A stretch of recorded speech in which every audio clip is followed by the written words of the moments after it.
Assalamualaikum warahmatullahi wabarakatuh. Pemirsa Sultan TV, selamat pagi semuanya. Apa kabar? Semoga dalam keadaan sehat ya. Seperti biasa nih, di pagi hari ini tentunya kita menjumpai Anda kembali dalam talk show Bincang hari ini di edisi Senin 4 Juli 2022.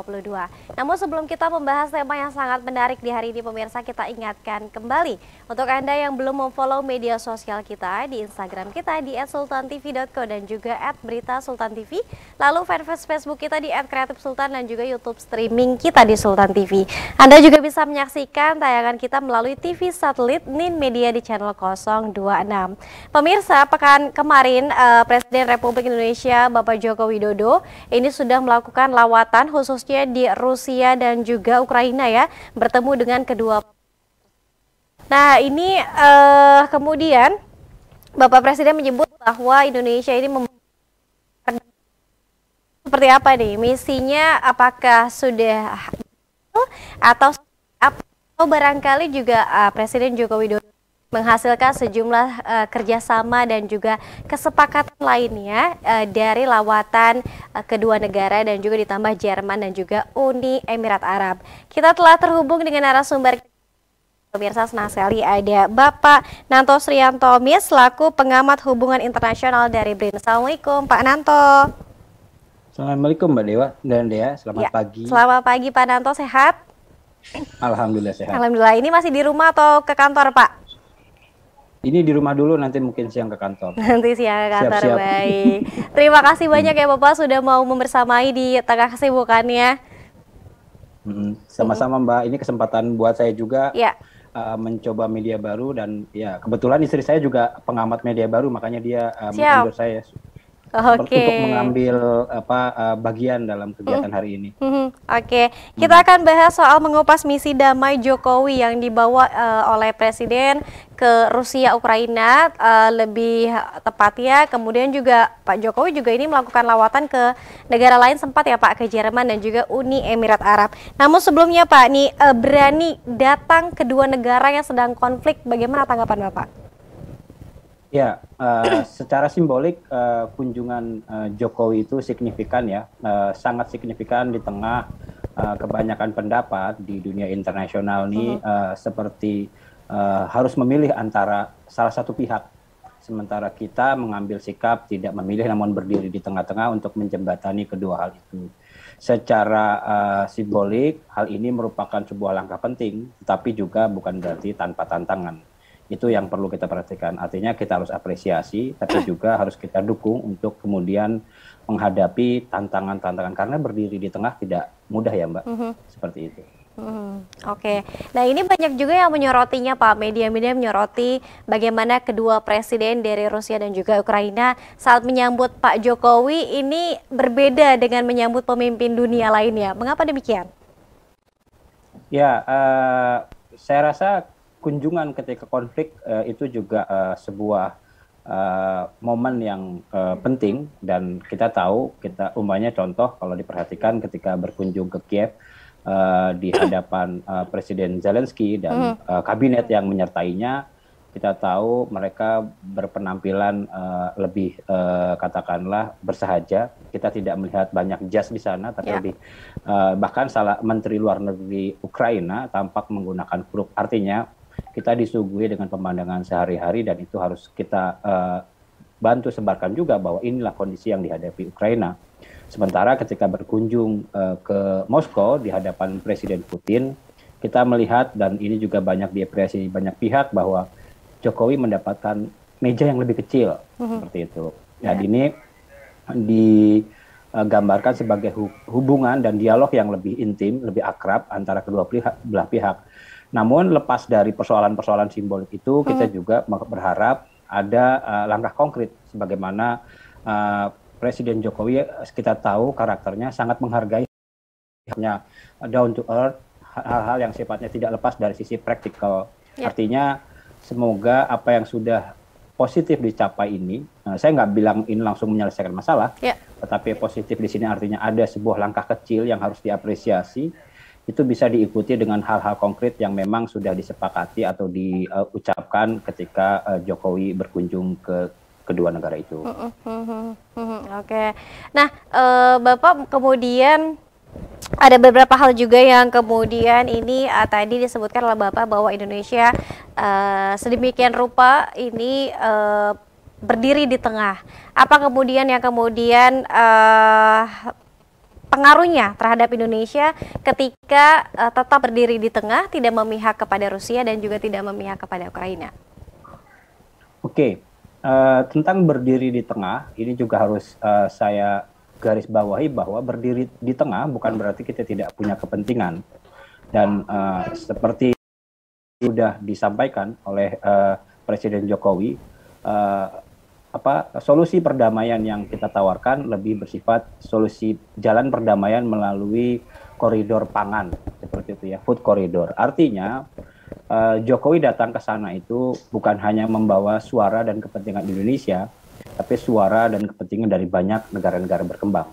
Di tengah di sini bukan berarti pelanduk yang mati, kita akan beranggapan seperti pelanduk yang mati di tengah gajah yang bertarung, tetapi kita ingin sebagai pelanduk, katakan, mengingatkan kedua gajah bahwa ketika mereka bertarung ada kebun-kebun yang rusak, ada hewan-hewan lain yang cemas, dan terutama dalam hal ini kalau kita menganalogikan dengan kerajaan hutan itu adalah hewan-hewan kecil yang punya kepentingan bahwa di tempat mereka bertarung ada katakanlah kecemasan karena suplai pangan global, karena persoalan ekspor yang terkait dengan migas, pupuk dan lain-lain. Jadi Jokowi datang ke sana dengan hal yang suara dari negara-negara berkembang yang kemudian harus didengar bahwa perang tadi sudah memberikan dampak bukan hanya kepada kedua pihak, tetapi kepada pihak yang bahkan letak geografisnya jauh sekali. Itu yang saya maksud dengan berdiri di tengah.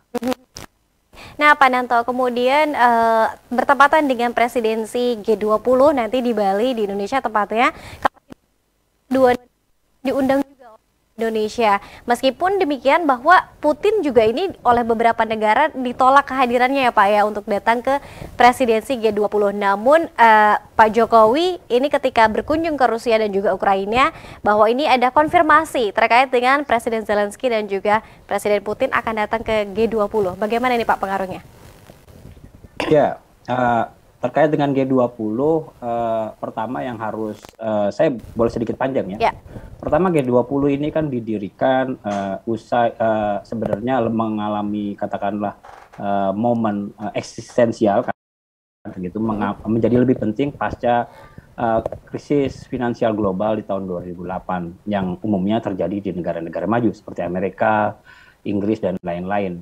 Ketika saat itu biasanya ekonomi global ini forum konsultasinya didominasi oleh forum G7 atau negara-negara industri maju.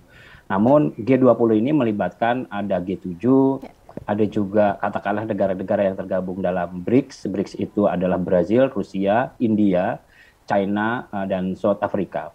Dan juga lain yang mewakili katakanlah seperti Indonesia, ada Argentina, ada Australia, Korea Selatan, Turki, Saudi Arabia. Kita tergabung dalam forum konsultasi yang disebut MIKTA, Meksiko, Indonesia, Korea Selatan, Turki, dan Australia. Artinya ada beragam kepentingan. Dan ini yang kemudian kita harapkan lembaga ini sifatnya inklusif, gitu.